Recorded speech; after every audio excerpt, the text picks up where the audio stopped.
Salut, bienvenue sous la couverture. Alors aujourd'hui on va parler des terreurs nocturnes parce que dans mon entourage j'ai plusieurs gens qui en font actuellement et du coup je me suis dit que c'était un sujet intéressant à parler sur YouTube, donc voilà, j'espère que ça te plaira. Du coup les terreurs nocturnes, je sais pas du tout si tu vois ce que c'est, étant donné qu'en fait on pourrait confondre avec certains autres troubles parasomniques, mais les terreurs nocturnes, on va donner la définition pour différencier des cauchemars. Donc si tu fais un cauchemar, en général quand tu te réveilles, ça t'arrive d'être comme dans une terreur nocturne, genre t'es en sueur, genre t'as peut-être crié, t'es peut-être pas au courant, mais surtout tu te rappelles, ou en tout cas t'as ce sentiment de mal-être, donc t'es réveillé et t'as ce sentiment de genre, tu vois ce que je veux dire, genre tu te souviens qu'il s'est passé un truc, mais tu sais pas trop quoi, et tu sais que c'était un cauchemar et enfin t'as compris je pense. Tandis qu'une terreur nocturne, c'est en fait, t'as pas le souvenir, donc tu peux très bien faire des terreurs nocturnes depuis 15 ans, bon, j'espère pas parce que c'est un peu chiant. Et si t'as pas quelqu'un dans ton entourage qui te prévient, t'es pas capable d'être au courant en fait, parce que on n'en a pas de souvenir, tout simplement parce que durant une terreur nocturne, c'est pas tout notre cerveau qui est activé, au contraire en fait, c'est juste la zone du système neurovégétatif, enfin système neuro-autonome, enfin je crois que c'est plus sympa de dire neuro-autonome que système neurovégétatif, mais en résumé c'est tout ce qui est autonome, donc ta respiration, tous tes trucs, tous tes machins, et c'est quelque chose que c'est pas toi proprement dit. Enfin je sais pas trop comment tu peux comprendre, mais je pense que t'as compris. En gros souvent t'en auras pas de souvenir parce que ça passe en fait. Du coup tu te réveilles pas forcément, tu as peut-être les yeux ouverts et ton entourage peut peut-être te retrouver dans la chambre assis au bord du lit en train de hurler, et pourtant tu seras pas réveillé. Donc après on va parler de comment réagir si tu fais partie justement d'un entourage de quelqu'un qui a une terreur nocturne. Maintenant qu'on a compris la différence entre un cauchemar et une terreur nocturne, donc une terreur nocturne, comme je t'ai dit, c'est vraiment t'es pas au courant en fait. Tu es capable de faire ça toute ta vie sans être au courant. Et aussi t'as des symptômes un peu différents, enfin genre t'es en sueur, tu stresses, c'est comme si tu faisais une grosse crise d'angoisse, mais tout en n'étant pas complètement conscient que t'en faisais une. Donc il arrive que tu te réveilles durant ta terreur nocturne, mais en général c'est ton entourage qui t'aura réveillé en disant « Eh oh !» ou bien toi tout à coup t'as fait un gros bruit et tu t'es auto-réveillé. Mais contrairement au cauchemar, où en général quand tu te réveilles d'un cauchemar, tu sais que t'es réveillé et tu sais que t'as fait un cauchemar, ou en tout cas qu'il y a eu un truc, mais voilà. Donc il y a plusieurs choses qui peuvent conduire à une terreur nocturne, donc déjà c'est pas clairement défini, enfin personne a la réponse exacte, mais pour en avoir déjà fait ou pour avoir des gens dans mon entourage qui en ont fait, je peux te donner quelques trucs qui pourraient être la cause, mais je t'invite à chercher sur internet et tu verras qu'il n'y a pas une cause précise. D'ailleurs les terreurs nocturnes souvent c'est des enfants qui en font, bon bien sûr à l'âge adulte ou à l'adolescence tu peux très bien en faire, mais les enfants souvent c'est parce qu'ils sont en train de mettre en place leur cycle du sommeil, et du coup voilà, ça arrive que parfois voilà, du coup c'est presque normal. En tout cas ce qui est sûr c'est que tu as une terreur nocturne, il ne faut pas forcément s'inquiéter, c'est pas parce que tu fais une terreur nocturne que tu as quelque chose sous-adjacent. Bien sûr ça peut arriver, on va en parler plus tard, mais souvent c'est juste comme ça. Du coup il y a plusieurs choses qui peuvent causer, ou en tout cas inciter, si tu as déjà des points dominants à faire des terreurs nocturnes. Je suis pas sûre que c'était le bon terme, des points dominants, mais t'as compris ce que je veux dire. Genre si c'est t'es dans une phase positive on va dire pour avoir des terreurs nocturnes, il y a quelques points que tu peux éviter pour éviter d'en avoir plus. Donc je vais lire pour pas me mélanger. Déjà, quand t'as une terreur nocturne, souvent, c'est parce que t'as déjà un grand stress existant, donc un stress presque permanent, on va dire, genre sans cesse t'es stressé. Des fois, tu te rends même pas compte que t'es stressé, tellement t'es stressé. Enfin, je pense que tu sais ce que ça veut dire. Et les terreurs nocturnes, ça peut venir justement de ce stress permanent. Aussi, les gens qui font du sport très tard le soir, ou en tout cas le soir, ça peut arriver que ça peut causer des terreurs nocturnes. Donc comme je t'ai dit, c'est pas scientifique, c'est juste des trucs que par exemple on m'a raconté, ce que j'ai vu sur internet, ce que j'ai parlé à certains médecins, etc. Donc c'est pas prouvé. Donc en tout cas, je sais que le sport, tout dépend quel sport, si c'est un sport qui demande beaucoup d'énergie, ça peut causer certaines terreurs nocturnes. Également le manque de sommeil, donc c'est un peu paradoxal parce que ça t'empêche de dormir si tu réveilles tout le monde, etc. Mais ça peut être une cause, donc ton corps en fait essaye de t'exprimer quelque chose, et en tout cas ça peut être aussi le manque de sommeil. Maintenant on va juste parler d'une des causes qui peut être une raison de pourquoi tu as des terreurs nocturnes, et malheureusement c'est une cause médicale, donc contrairement aux autres causes qui sont entre guillemets pas traitables. D'ailleurs il n'y a pas de médicaments contre la terreur nocturne, mais il existe des choses pour faire un peu mieux, etc. On va en parler plus tard, mais il y a une cause médicale qui pourrait causer des terreurs nocturnes, ça serait l'apnée du sommeil. Donc je sais pas si tu sais ce que c'est le fait d'arrêter de respirer pendant quelques secondes pendant qu'on dort, et ça obstrue en fait les voies respiratoires et du coup t'as plus d'oxygène. anxiogène. Ça peut provoquer des terreurs nocturnes. Donc d'ailleurs, si ton entourage te dit que tu ronfles ou que des fois tu arrêtes de respirer, etc., je te conseille d'aller dans ta ville. Il doit y avoir un centre du sommeil, ou si c'est pas dans ta ville, enfin dans ta région, et aller voir un centre du sommeil pour qu'ils t'analysent quand tu dors en fait. Donc tu passes une nuit là-bas, ils te mettent plein d'électrodes et après ils te disent si t'as quelque chose. Donc parfois il faut faire plusieurs nuits, mais voilà, si t'as de l'apnée du sommeil, au moins ça sera réglé. Donc il existe plusieurs solutions en plus d'éviter le stress ou le sport comme ça le soir. Et il y a plusieurs solutions entre guillemets qui semblent marcher pour certaines personnes. Donc je vais t'en parler. Donc déjà pour réduire ton stress, il faut avoir une bonne hygiène de vie. Donc fais un peu de sport, des mouvements, mange équilibré. Bien sûr ça veut pas dire que t'as pas le droit de manger de la merde de temps en temps. Mange ce que tu veux, mais essaye de privilégier le soir surtout un repas plutôt léger. Et aussi de faire un peu de sport, mais t'inquiète, tu peux faire juste du yoga ou de la méditation déjà. Ça peut vraiment t'aider à te sentir mieux et à du coup à enlever ce stress puissant qui peut te causer des terreurs. Aussi, quelque chose qui marche bien aussi avec les enfants d'ailleurs, parce que souvent c'est des enfants comme je t'ai dit, et c'est un rituel du soir. Donc par exemple, souvent nous maintenant, on est sur le téléphone, on éteint le téléphone et on va dormir, alors qu'on devrait toujours avoir en tout cas 15 minutes sans écran pour pouvoir avoir une sorte de mise en sommeil, on va dire.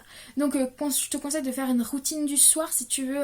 On peut en parler, je pourrais faire une vidéo sur ça. Dis-moi en commentaire si ça t'intéresserait de parler un peu des rituels du soir et tout ça. Donc par exemple lire un livre ou tout ça. Personnellement j'ai plusieurs routines en fonction de mon état. Voilà, je sais pas si ça peut t'intéresser, mais dis-moi et c'est volontiers que je te fais mes routines du soir en fonction de la saison ou de la situation. Un autre truc, si c'est avéré que tu fais des terreurs nocturnes, que ton entourage t'en a déjà parlé en te disant que tu les as réveillés en criant et que tout ça, etc., ça veut dire que tu peux souffrir de somnambulisme parce que parfois c'est assez proche, donc ça peut arriver. Ce que je te conseille de faire, c'est du coup protéger les coins de tes meubles si tu sais que tu peux te réveiller ou faire des trucs dangereux, genre lancer des machins ou casser quelque chose, tu vois.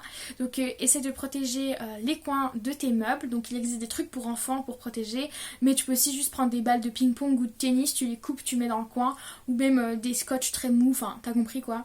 Protège-toi des coins parce que on sait jamais, et par exemple évite de prendre un objet précieux, enfin genre dors pas comme moi avec un aquarium parce que si tu fous un coup de poing, voilà, t'as compris ce que je veux dire. Et si tu vois que ta famille ou tes amis en souffrent, enfin la personne avec qui tu dors ou avec qui tu habites souffre de tes propres terreurs nocturnes parce que toi en soi tu n'as pas de souvenirs forcément, donc ça peut pas forcément que te déranger d'avoir des terreurs nocturnes vu que tu t'en rends pas compte. Mais si ça te dérange, n'hésite pas à aller voir un psy parce que les psychothérapies ça peut vraiment aider pour juste comprendre, se relaxer, même si en soi ça règle pas le problème, ça peut aider à réduire le stress ou à prendre conscience des solutions sur certains de tes problèmes et du coup apporter à ce que tu aies une meilleure qualité de vie et du coup un meilleur sommeil. Une autre astuce que malheureusement c'est un petit peu triste pour la personne qui en souffre, mais ça existe, c'est l'interruption de sommeil, on va dire. Genre si tu vas dormir à minuit et que tu te renseignes un peu sur internet, tu verras que les terreurs nocturnes arrivent à un certain moment de la nuit. Par exemple les cauchemars c'est un autre moment de la nuit, donc c'est assez un indice pour savoir où est-ce que tu fais des terreurs. Et après plusieurs expériences tu sauras aussi quelle terreur à quel moment tu les as.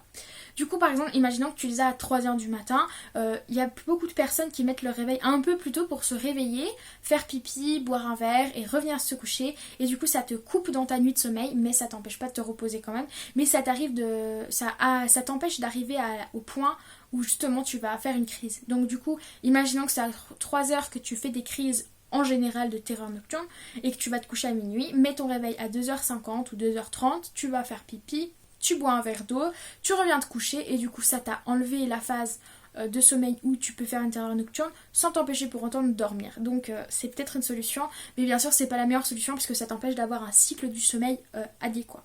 Et si tu doutes que tu as des terreurs nocturnes, n'hésite pas à t'enregistrer, il existe des applications. Donc là je peux pas t'en citer puisque moi j'en utilise pas, mais je sais qu'il en existe et avant j'en avais utilisé, je me rappelle plus du tout le nom.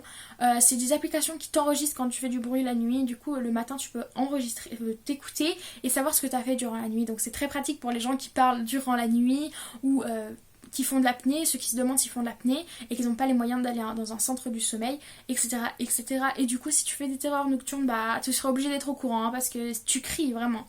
Donc bien que cette expérience de terreur nocturne, si tu en as conscience, donc si tu te réveilles, si quelqu'un t'a réveillé ou tu t'es réveillé toi-même et que tu sais pas pourquoi t'es là debout et est-ce que t'as crié, etc., etc., il faut pas que tu t'inquiètes. Les terreurs nocturnes c'est pas un truc de fou complètement dingue, c'est un truc qui arrive parfois pour X ou Y raison et ça peut pas être extrêmement dérangeant à part pour ton entourage. Toi tu t'en souviens pas, donc c'est mieux que les cauchemars.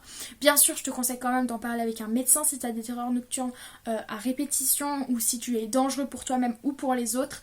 N'hésite pas à en parler, vraiment c'est important. Et surtout faut pas que tu aies peur, c'est pas une honte de pas se rendre compte de ce qu'on fait, étant donné que tu peux pas contrôler ton cerveau quand il est en état végétatif, on va dire, enfin en autocontrôle on va dire plutôt. Et voilà, donc il faut pas t'inquiéter, tout se passera bien, c'est pas parce que tu fais une terreur nocturne, etc., que ça passera pas.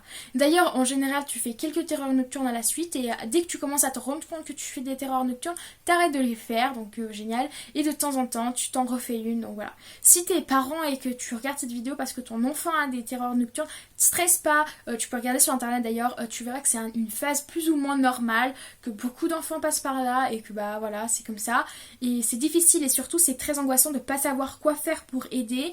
Mais d'ailleurs la meilleure solution, on va en parler maintenant, si c'est quelqu'un de ton entourage qui fait des terreurs nocturnes, la meilleure solution, que tu sois un parent, un copain, une copine, une femme ou un mari, peu importe, ce que je veux dire c'est genre, ça sert à rien de réveiller la personne, ça fera que la déstabiliser, encore plus si c'est un enfant, parce que genre tu vois, c'est pas comme si tu es conscient. Tu peux avoir les yeux ouverts mais t'es pas conscient de ce qui se passe. Du coup c'est pas du tout comme un cauchemar où justement quand la personne te verra, etc., elle fera oh maman, ou j'ai fait un cauchemar, etc. Elle n'arrivera pas à te parler, et souvent elle va s'auto-défendre parce qu'elle n'aura pas conscience que tu es vraiment là. Et par conséquent la meilleure solution c'est juste de remettre la personne à dormir, lui caresser l'épaule gentiment en lui disant que ça va aller, et au bout de quelques minutes, ça peut aller je pense jusqu'à 30 minutes maximum, ça passe tranquillement. Donc il faut pas réveiller quelqu'un. Bien sûr parfois c'est un peu dérangeant de pas... On sait pas vraiment comment réagir, donc c'est pas parce que tu réveilles cette personne qu'elle va être traumatisée, elle va juste pas comprendre ce qui se passe parce qu'elle va pas se souvenir qu'elle a crié ou que tout à coup elle s'est mise à taper les murs, etc. Un peu comme le somnambulisme, en tout cas elle n'a pas conscience pleinement de ce qu'elle fait, et quand tu la réveilles elle peut être complètement perdue. Mais bien sûr, tu peux la réveiller si elle se met à être un danger pour elle ou pour toi, hein. C'est pas ça que je dis, c'est juste que si tu vois que c'est en train de passer, mets-la juste au lit, ça ne sert à rien. Voilà, donc j'espère que cette vidéo t'a plu et t'a aidé, surtout parce que c'est un sujet important, surtout qu'on ne sait pas toujours comment réagir. C'est vraiment impressionnant d'entendre quelqu'un crier comme ça sans savoir pourquoi, ou bien... Voilà, donc je te conseille vraiment, si toi tu as besoin de conseils, etc., ou bien en parler à un médecin. Si tu souffres de terreur nocturne et tu déranges ton entourage, il faut pas que tu culpabilises, trouve juste des solutions de type te réveiller pendant la nuit. Et surtout, parle-en à un médecin et va voir peut-être un centre de sommeil pour voir qu'est-ce qui te les provoque, si tu as de l'apnée, etc. Donc je te souhaite vraiment de passer une excellente nuit, j'espère vraiment que tout va bien pour toi, c'est bientôt Halloween, j'espère aussi que tu profites de cette saison un petit peu... étrange qui est Halloween, même si ici c'est pas la fête totale. Vraiment, j'espère vraiment que tout va bien pour toi. Je te fais plein de bisous et on se retrouve dans une prochaine vidéo. Et je sais plus parler, c'est affreux.